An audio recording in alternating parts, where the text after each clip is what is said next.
Well, good morning, Mike. You look as fresh as a daisy, bright and cheerful.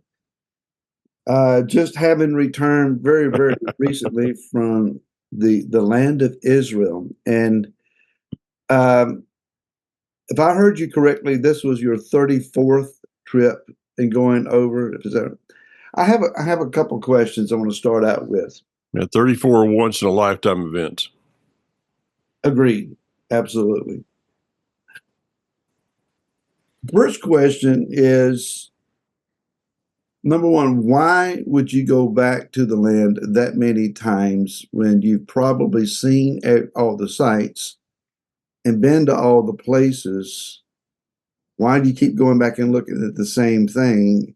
But secondly, for those that have never been, and maybe in the back of their mind, well, I've always wanted to go, maybe one day I'll go. But why? Why would somebody spend just plane fare alone, it's going to be a large amount of money. But to go even on the best tour available, which you and Hanok Young put together, it's it's not a cheap adventure, especially as you go as a couple. Mm-hmm.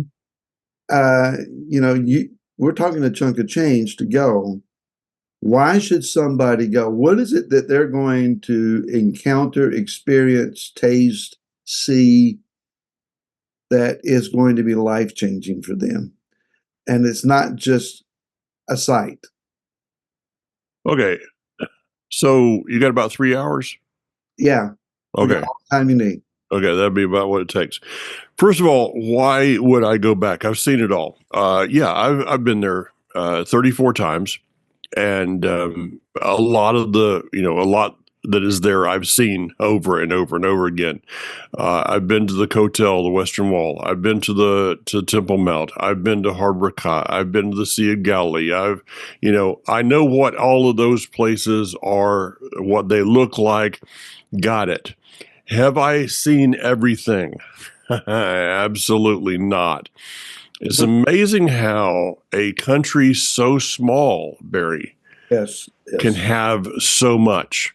Yes. I really have not, in all of these trips, scratched the surface of the places that you can go in Israel. Give you an example. This year, I had the first experience that I've had, and that was I saw part of the land on horseback. That was quite a trip because Belle was a wonderful horse that I got to ride. I was told that she was very mature in dealing with humans on the trail, and I said very good because I'm very immature in dealing with horses on the trail. I felt sorry for Belle because of the rocks. You can imagine at going up on the Golan. Now I was down outside of Jerusalem. You can imagine on the Golan or something on horseback. It's treacherous with the rocks that are there. The horses slipping and Belle was trying to find her footing the whole way. We got down to the base of a valley, and the person that was with us, Chaim, he said, "Now this is the valley that's known as, I think it's Hyena or Hyena. I've got to check I'm getting to that point, but it's in the end of First Samuel, and it's the story of Jonathan, as he is with his armor bearer, and they look up to the Philistines and say, you know, if we call them out, and if they come, or if they tell us to come there, we'll know if Elohim has given us the victory here." I was there on a horseback in that same valley. This is the place that Saul, who was not the smartest king at times, said, anybody that eats today will die. And Jonathan's the one that ate the honey.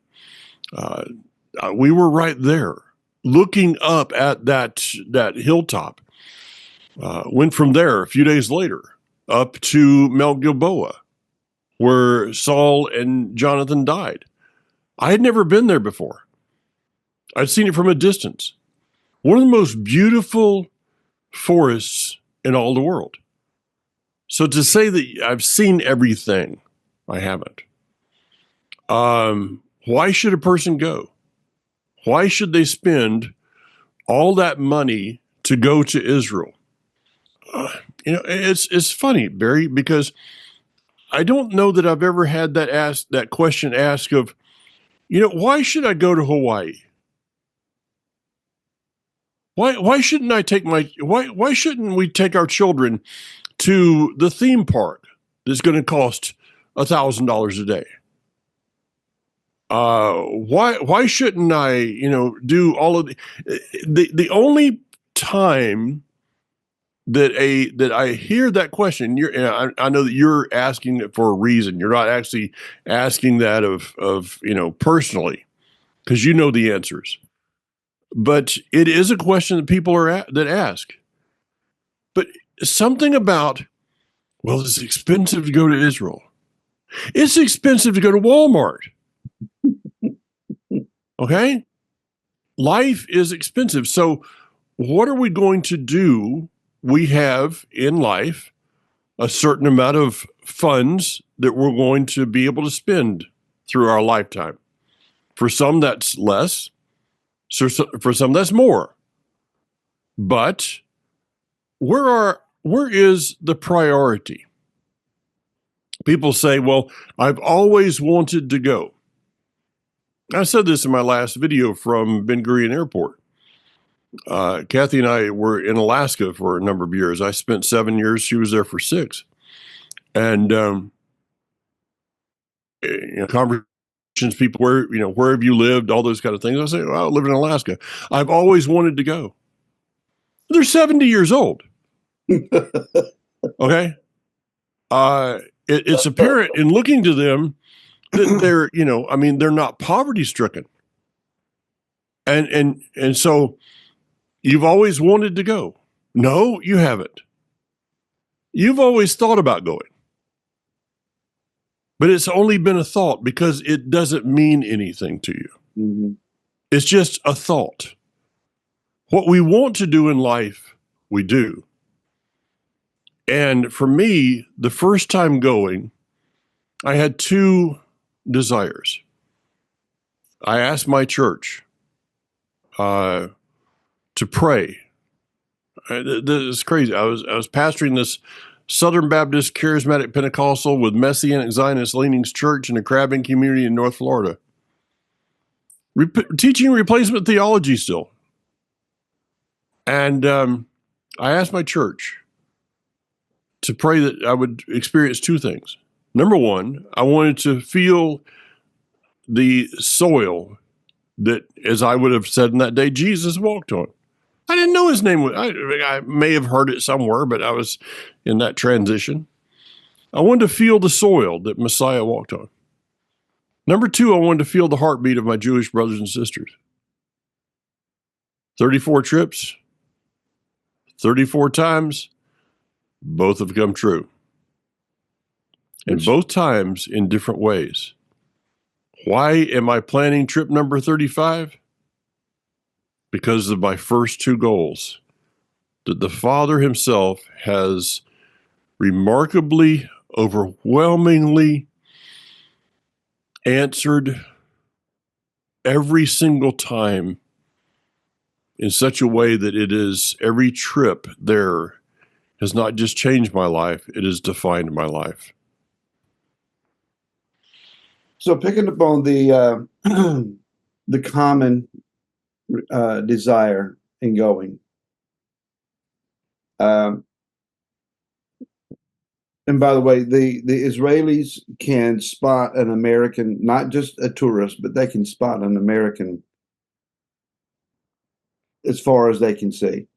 I mean, it's not hard. It's not hard to do, and that's a funny thing once you begin to experience it. Oh yeah, especially the American Christian wanting to witness subtly with a big emblazed witness wear T-shirt and big cross around their neck and so forth. Okay, so the desire is to go and walk where Messiah walked and be where he was, and be told that the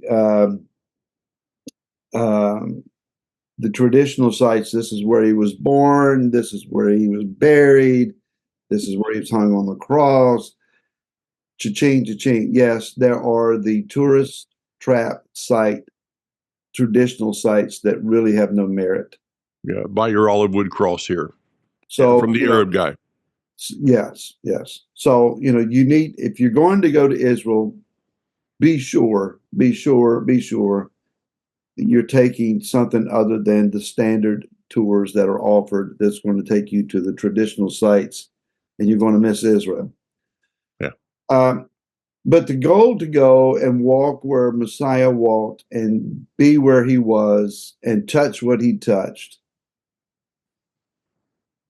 There is, I don't know that this is a question more than a statement, Mike. Going there initially, the first time in 2001, that was in the back of my mind. What I came away with was encountering the people that Yeshua is. Mhm. I came away realizing he didn't get on the plane and go over with us as an American. He met us there among the Jewish people. And that was such a culture shock for me that it radically flipped me upside down. I went over a traditional Pentecostal pastor on a new venture, wondering, in my head spinning as to how am I on this plane and going. It doesn't make any sense. It happened in 10 days. No, you weren't expect. No, that's not what you were thinking on that plane. Is this, Barry Phillips? Can I survive for Without 10 bacon. days without bacon? Okay, I got you. Like I said, traditional Pentecostal pastor. When I came home,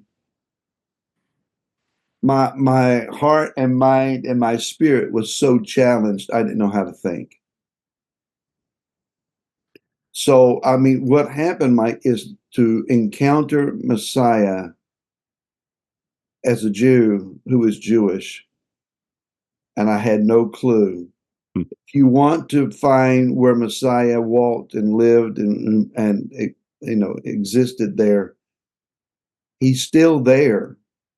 And it will shock you to find out he is in the midst of a people who struggle with his identity as much as we do.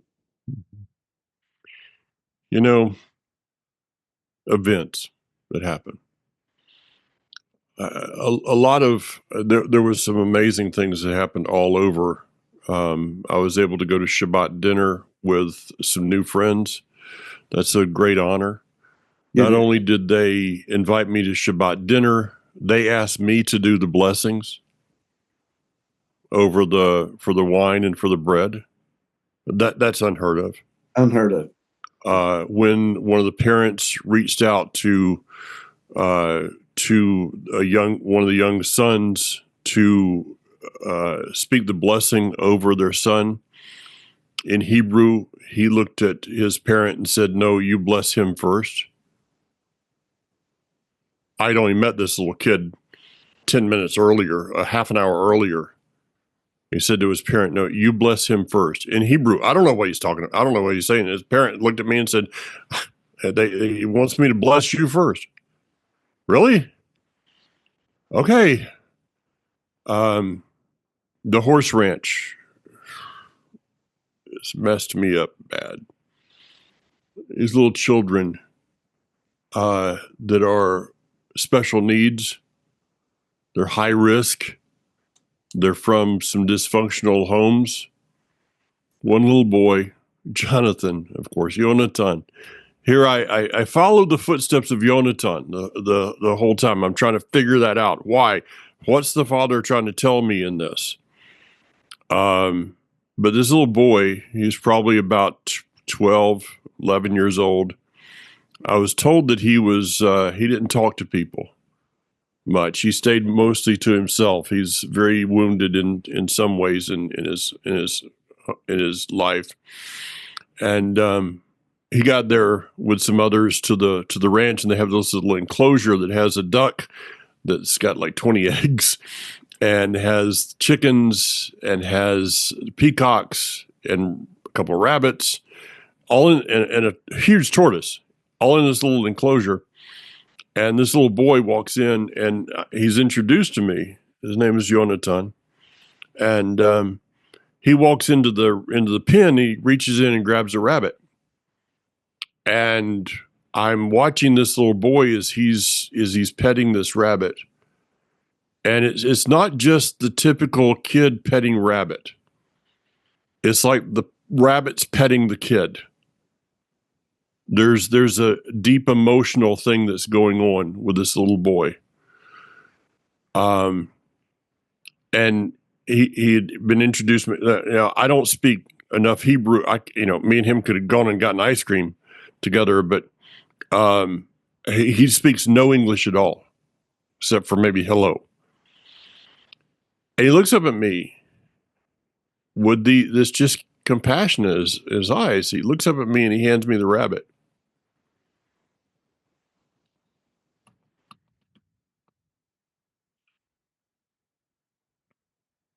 Day goes on. We planted trees together.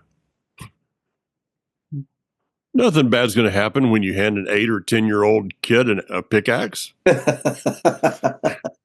in rocks. Nah, not a chance. Pickaxe, shovel, and hoe. Here, plant some trees. And so me and Jonathan ended up with another little boy together, and we're planting a couple of trees together. And all of a sudden, he walked off for a little ways. He comes back, and there's this quartz rock. Is you got to look for it. Okay, it's not just laying around it. You got to look for it. It's small pieces. He comes back and he hands me. He shows me this little piece of rock that he went out and got. He gave it to me. This was his gift. That rock is now one of my prized possessions in life. Nobody else probably would understand that. After we planted the trees, we went and this, what do you do with a dozen kids? There's no video game or anything. So let's take a stick that's about 1.25 inches in diameter or so, a few feet long. Let's make mezuzahs.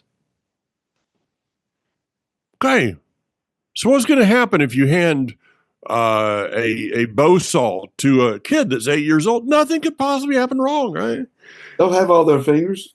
Yeah, we sat there and made mezuzahs together. Splitting it in half with a pocket knife and a rock. Nothing wrong. Nothing could happen. We got a picture yesterday from a friend that I was with there, and she said the children are back this week, and they're asking where you are.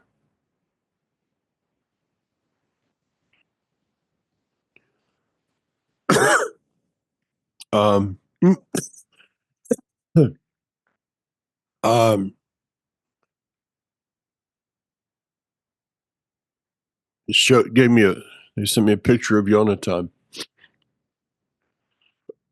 Excuse me. Barry, I could go down the street to a preschool and find a group of children. Makes no sense to me. Why is it a group of children in Israel reaches in and grabs my heart? I don't know. A friend that I've known, and I'm going to just say this in kind of in cloaked terms. When I say a friend in Israel, people assume that I'm talking about this person, or this person. I may be, I may not. Okay. So don't go, somebody go out and make start telling people that this was, X person. No, you have no idea. But a person I've known for a while, her and her husband, they're Orthodox. And Orthodox women do not hug men other than their immediate family. No. Husband, brother. And so we've known each other for a little while and pretty close. And, I see him, we shake hands, hug, like men do. And me and her, when Kathy's there, she kind of virtual hug through Kathy. Okay. But when Kathy's not there, she's like, we do this little dance kind of thing we got going on, this, like virtual hug thing. And we laugh about it because we understand, both of us understand, and I don't judge her because of those convictions. They don't have to be my convictions, but I don't judge her because of hers. I show respect for those convictions. So we spent a little while together, and as I started to leave, hugged him, shook his hand, looked at her, and I I started to kind of do the little, we both got to start doing a little virtual huggy dance thing.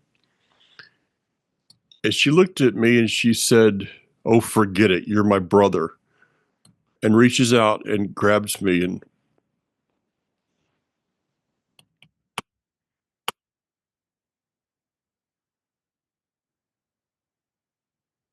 I don't know what to do with that.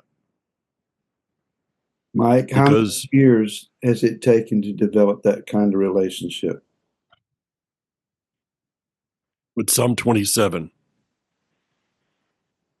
10, 15, 25, 27 years. You asked me about a theme. Are we willing to deal with the long term? In America, you want things instantaneously. It has taken me, in many cases, over 20 years to develop a relationship of trust.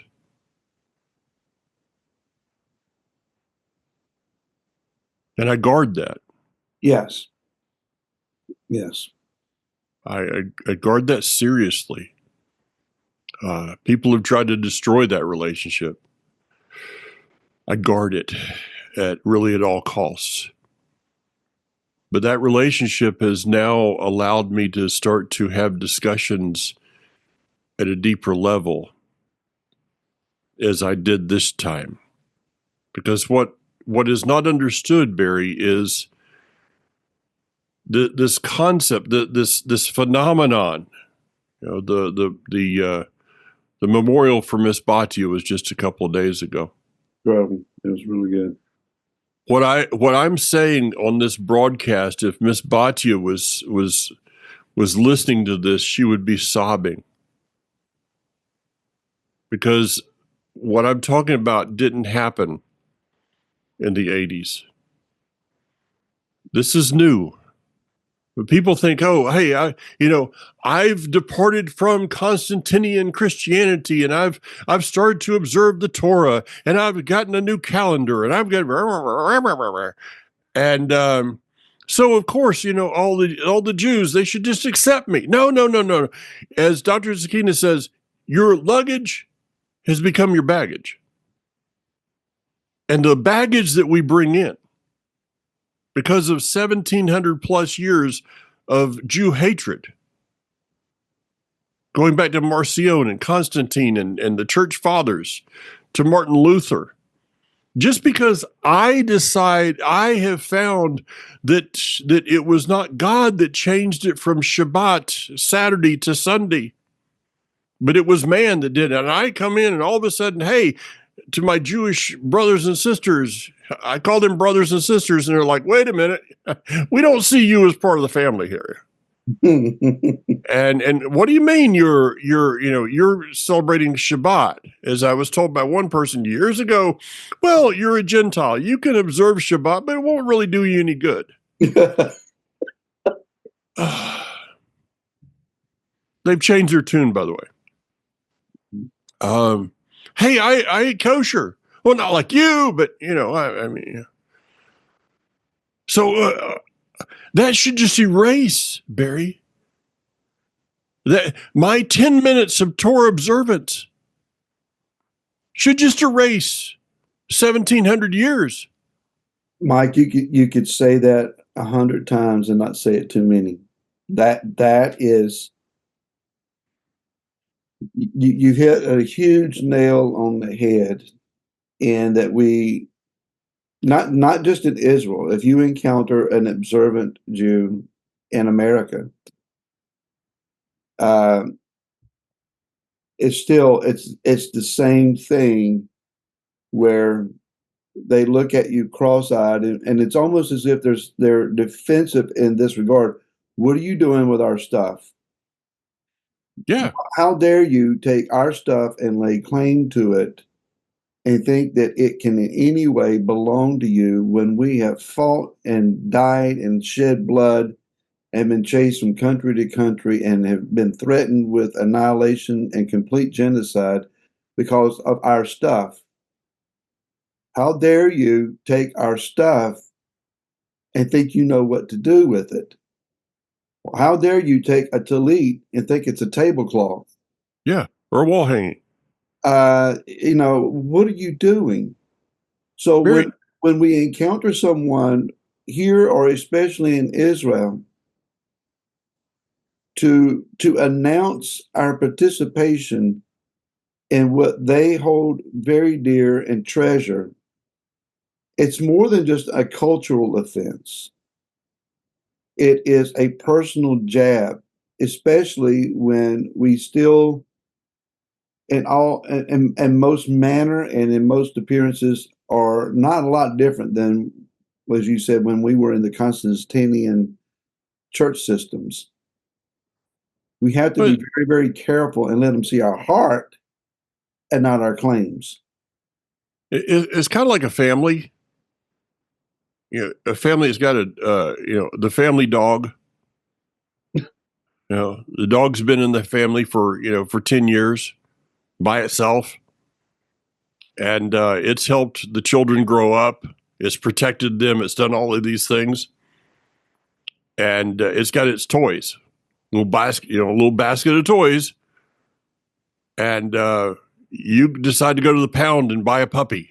Get a puppy from the pound, and you bring the puppy home, and you're wondering why your family dog doesn't like the puppy with the chew toy. It has chew toy, and you think it's cute. The family dog doesn't think it's cute that the new puppy has got the chew toy. We're kind of the new puppy in the room. The father went to the pound. Literally. He likes mutts. Okay, read the Gospels. He likes mutts. The father went to the pound, and he found a few puppies, brought them home, and we're not respecting the family dog's chew toy, and wondering why the family dog is growling at us. We need to learn to respect what is actually not ours. We've just been adopted into it. We have no right to the chew toy.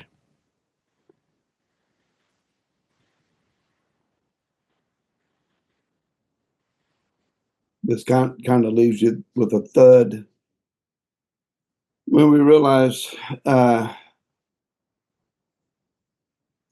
we must appear at times.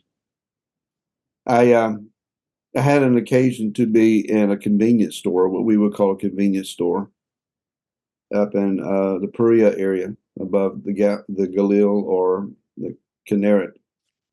And I had a couple items, and I walked up to the counter, and there was a young girl that was managing the store at the time. She had her name tag on, and of course, it's in Hebrew. And I had learned to read enough Hebrew that I stared at that for a second, and I, with a question mark on the end of it, obviously she knew I wasn't Israeli. I pronounced by reading her name tag, her name with a question mark. Her eyes got big.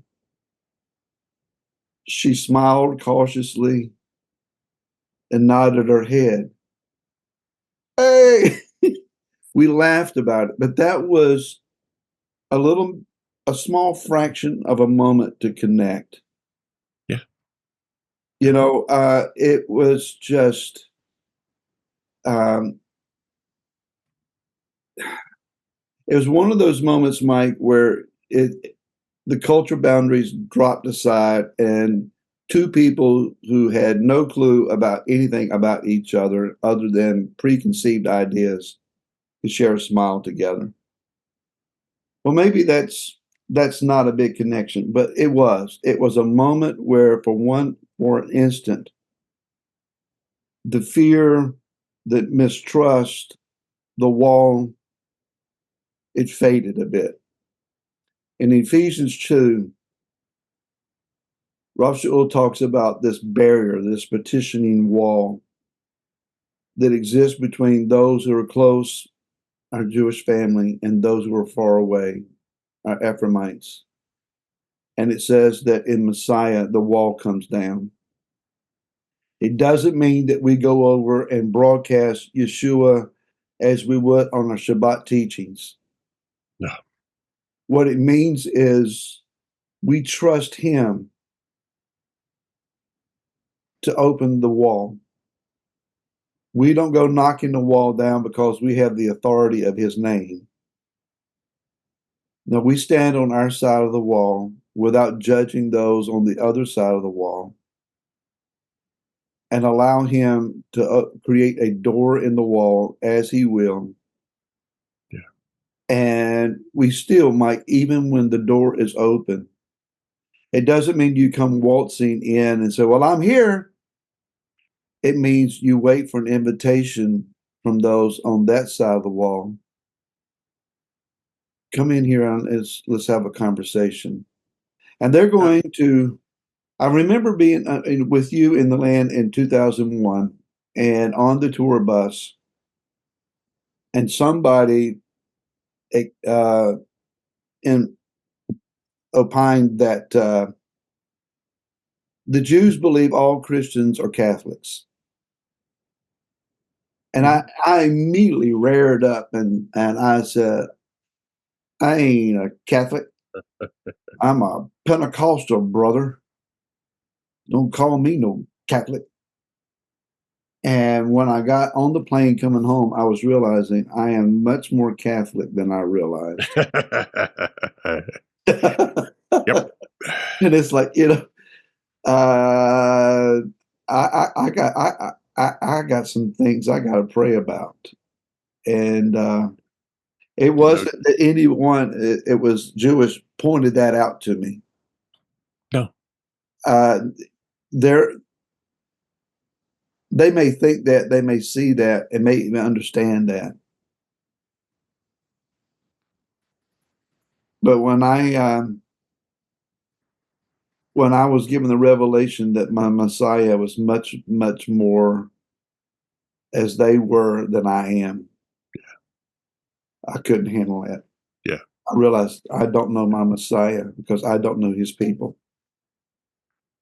We talk about how I guess a theme song that I would use is so close but yet so far away.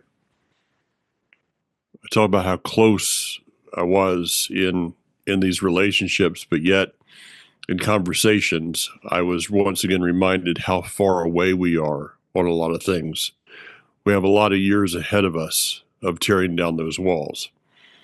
But I will remember from this trip a little boy who handed me his rabbit. Some would say, oh, Well, they're Jewish. They shouldn't be raising rabbits. I mean, the rabbit's not kosher. He wasn't eating the thing. He was being comforted by a rabbit. And when that young boy handed me his rabbit, I felt the father smile. Why would I go back? Because somewhere along the way, my desire to walk in the steps of Messiah and to feel the heartbeat of my Jewish brothers and sisters has also allowed me to feel the smile of my father. Something I didn't grow up with. Mm. That's why. Yeah. That's why I went back. Well, And folks, that's why I'll go again. And that's why people need to quit wanting, quit wishing, quit dreaming, put action. A young lady a couple of years ago that said she wanted to go, I want to go, I've got a desire to go to Israel. So I'm going to start baking challah bread in Franklin, North Carolina. Takes a lot of challah bread, Barry, to get a plane ticket to Israel. But she baked challah bread and people started buying it. And some people would hand her a $100 bill for a loaf of challah bread. I had people that came up to me during that time and said, Mike, I heard you got a friend of yours that wants to go to Israel and is baking challah bread. I don't have any to have that challah bread delivered to me, but here's $1,000. You make sure she gets it. See, her desire, her want, was backed up by actions of how many $5 loaves of challah bread does it take. But the father turned her bread into a whole trip. Maybe he's just waiting for people to make their first move before he moves in their lives. Mm. He meets us at a place of yearning, Barry. I've seen that over and over again. Yeah. All right.